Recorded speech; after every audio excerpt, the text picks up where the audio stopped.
Auburn loses a big piece in the secondary.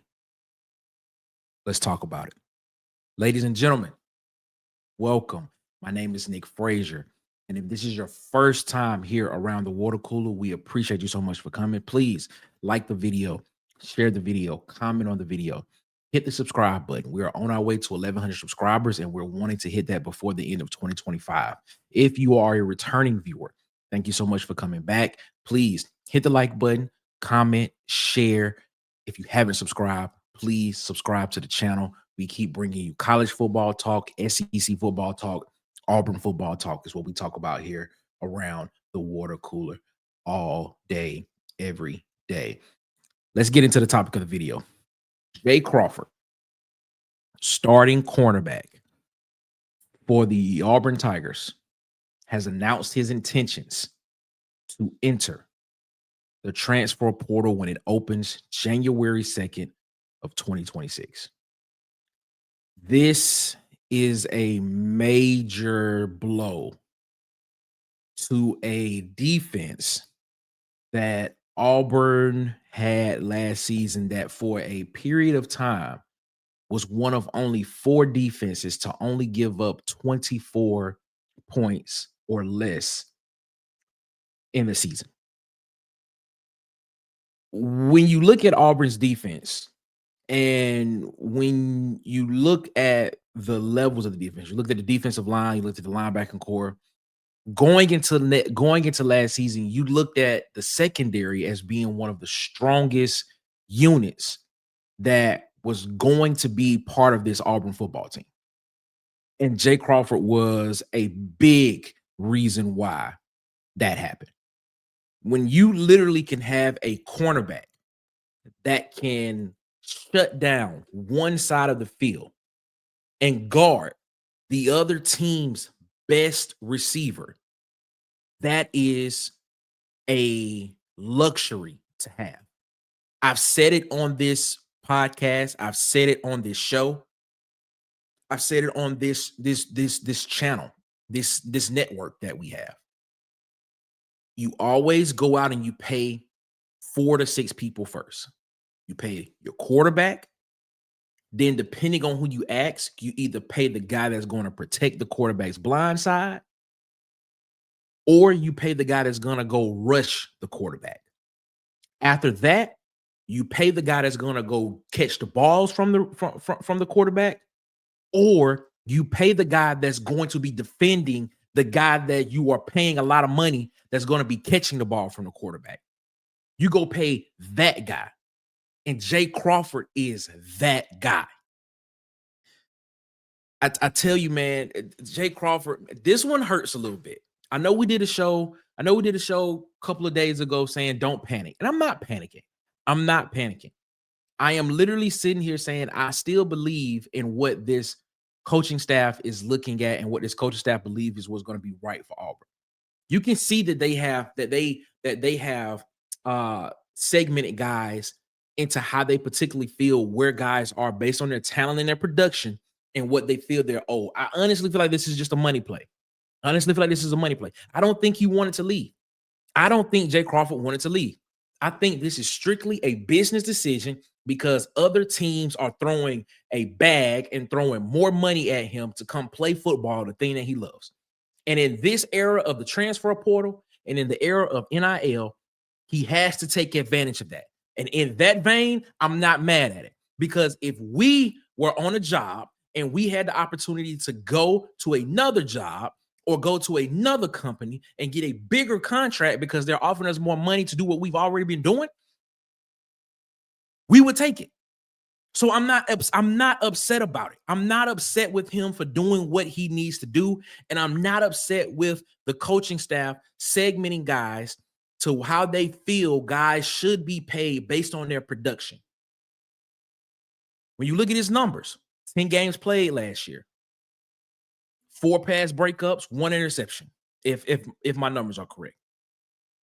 When you look at this, that tells you what they have a feeling of what type of guy he particularly is. But when you look at the impact he brings, when you look at the fact that he didn't get a lot of targets, When you look at the fact when he did get targeted, they stopped targeting him immediately because they knew what they were dealing with.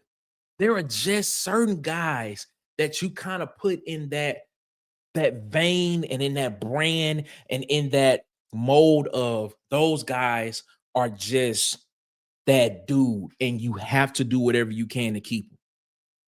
And man, this one hurts a little bit, man. This one hurts.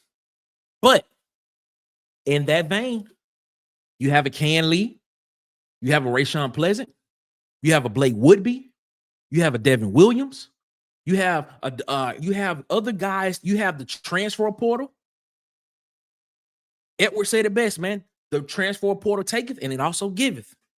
There are guys out there in the portal that you can come out and that you can potentially go out there and get that have not announced their intentions yet, that you can go out there and get and add to this defense and will be just as good, if not better.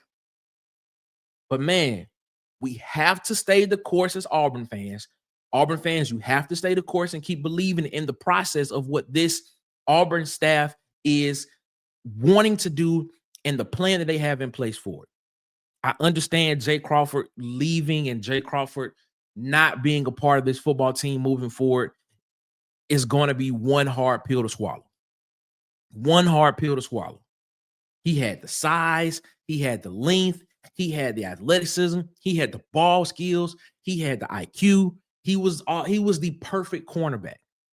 And the fact that Auburn had this pipeline, this little pipeline of putting cornerbacks in the NFL, he would have been the next one. He would have been the next one. Man, this one right here, low-key, hurts a little bit. It hurts. It hurts. Because he was a staple guy in the secondary that you can count on, that when a play needed to be made, when you needed somebody to cover the other team's best receiver, when you needed somebody to come in and do what they needed to do, he didn't mind coming up tackling. He didn't mind being physical off the line. He did not mind doing what he needed to do to help win. Man, this one hurts. This one hurts. But we still have to be able, we still have to believe, we still have to trust this coaching staff and what they are doing in order to get Auburn to the next level.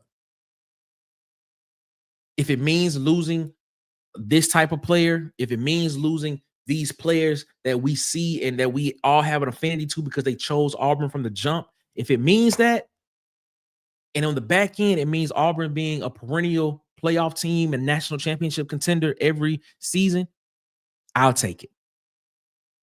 But shout out to Jay Crawford, man. I want to say to that young man, do what you have to do. I completely understand the business of what you're going in right now. Completely understand what it is that you have to do.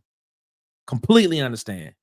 Go be greater wherever you are going to go. Go be greater wherever you are going to go play football next. Man, this one's tough. This one is tough, man. This one is tough. This is where I, even me myself, I'm testing the bounds of not trying to panic right now, because this is a great player. This is a great player. This was a staple of the defense, of that defensive secondary, not just the secondary, but the defense. This was a staple. Man, this one right here, man. This one right here is tough. And the fact that he wasn't, this was probably the year that he was actually going to start, because he wasn't supposed to start his freshman year. It was because of an injury to Tyler Scott that he ended up starting and playing. And we saw how good he was his freshman year as a true freshman. He backs it up with a sophomore season that was just as great. That was just as great. The stats didn't show it because people knew not to throw his way. But Auburn fans, I'm gonna keep pounding this drum. Do not panic. Trust the process. Trust it. Trust the process. And I completely understand if you listen to these words and you don't want to listen to it and you don't believe it because of a great player is leaving. Trust the process. This coaching staff knows what it is doing. This coaching staff has a plan, and they're going to get Auburn football back to where it should be. Ladies and gentlemen, man, I appreciate your time. Please Look at the bottom of the screen right here. Follow us on Twitter at CoolersPod23. Follow us on Instagram and TikTok at the Water Cooler Talk. And if you have not subscribed here at Water Cooler Talk Sports on YouTube, please hit that subscribe button. We are on our way to 1,100 subscribers before the end of 2025, and we can't get there without you. Ladies and gentlemen, my name is Nick Frazier. I appreciate you. We'll see you on the next one. Y'all be easy.